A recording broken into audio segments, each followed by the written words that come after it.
Hello friends, आप सभी का स्वागत है एक और नए वीडियो में। आज हम लोग डिस्कस करने जा रहे हैं जेट स्ट्रीम के एप्लीकेशन के बारे में। मेन टॉपिक हम लोग का आज डिस्कशन का है हीट डोम, लेकिन कुछ एप्लीकेशन यानी कि कुछ और भी फैक्टर्स होते हैं जो जेट स्ट्रीम के कारण घटते हैं, जेट स्ट्रीम के कारण होते हैं, वो डिस्कस कर लेंगे। फिर हम लोग आगे डिस्कस करेंगे उसके एप्लीकेशन हीट डोम के बारे में। ठीक है, तो आज मेन टॉपिक हम लोग को हीट डोम का ही डिस्कशन है, लेकिन जेट स्ट्रीम के कुछ एप्लीकेशन को पहले डिस्कस करेंगे। ठीक है, चलिए शुरुआत करते हैं।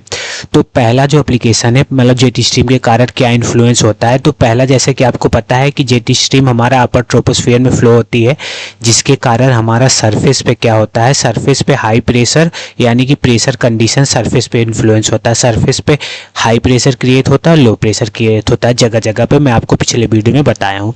ठीक है, और एक कंडीशन और मतलब इन्फ्लुएंस होता है जेट स्ट्रीम के कारण, एक चीज़ और होता है, वो क्या है, separate warm and cold air influence weather condition.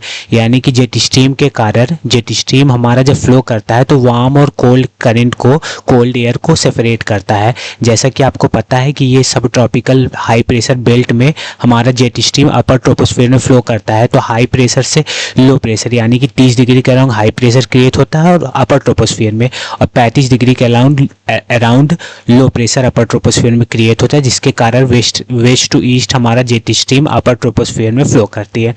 तो लो प्रेशर के अराउंड, क्योंकि ये जो 30 डिग्री है ये हमारा इक्वेटर के करीब है, इसी कारण यहाँ वार्म एयर होते हैं, और ये हमारा थोड़ा इसके कंपेरिजन में दूर है, यहाँ कोल्ड करंट होते हैं। तो जो जेट स्ट्रीम मिएंडर करके चलती है तो वो कोल्ड करंट और कोल्ड एयर को और वार्म एयर को सेपरेट करती है, वही यहाँ बताना चाहता है। ठीक है, ये भी आपको क्लियर हुआ होगा।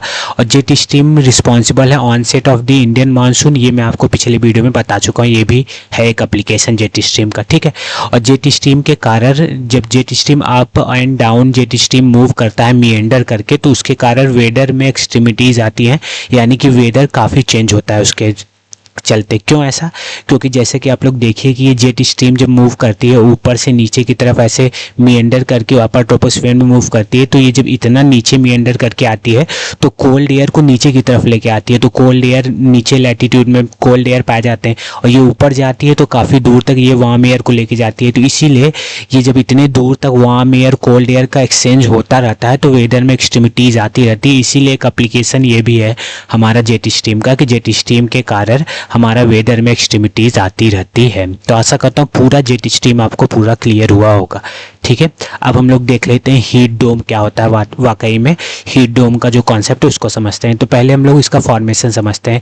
तो ये जो हीट डोम है, आकर when an area of high pressure trapped warm air over a region much like a lid on pot, यानी कि किसी पोट, किसी बर्तन पे लिड ऊपर से कुछ जब कोई ढका जाता है वही एक फॉर्मेशन होता है। उसी तरह हीट डोम भी होता है।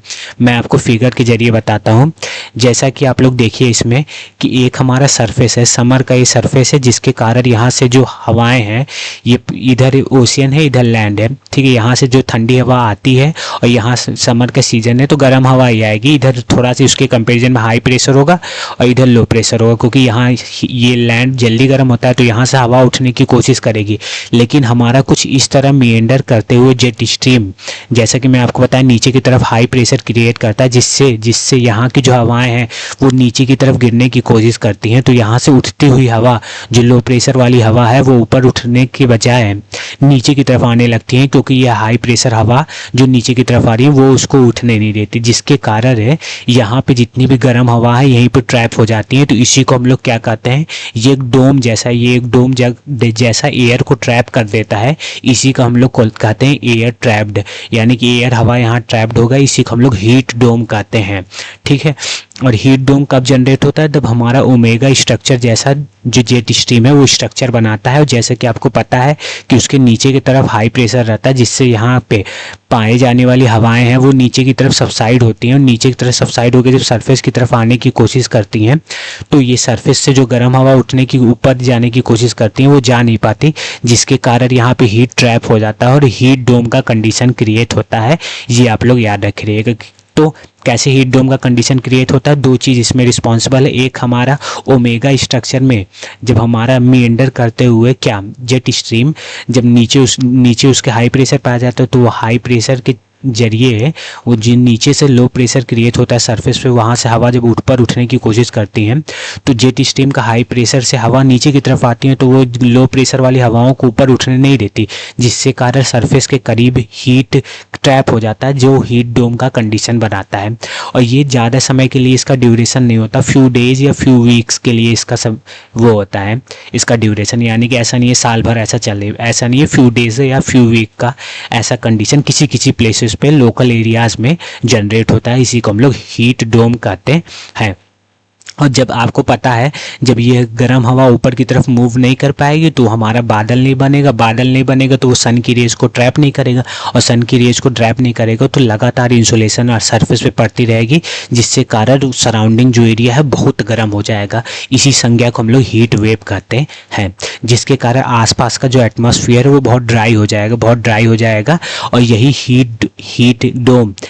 हीट डोम किसी एरिया में काफ़ी समय तक अगर ट्रैप रहा है हीट तो वो वेव बन जाता है, यानी कि उस एरिया में बहुत तेज़ी गर्म हवाओं का वेव जैसा बहने लगती है, उसी को हम लोग हीट वेव कहते हैं। यानी कि हीट डोम का जो कंडीशन है, यानी कि किसी भी एरिया में बहुत ज़्यादा हीट ट्रैप होना काफ़ी समय के लिए, वो हीट वेव का एक कंडीशन जनरेट कर देता है। तो आशा करता हूँ कि आपको हीट डोम भी एकदम अच्छे से समझ में आया होगा। अगर नहीं समझ में आया होगा थोड़ा सा भी तो कमेंट करके ज़रूर बताइएगा, और वीडियो को लाइक एंड चैनल को सब्सक्राइब जरूर करिएगा। धन्यवाद।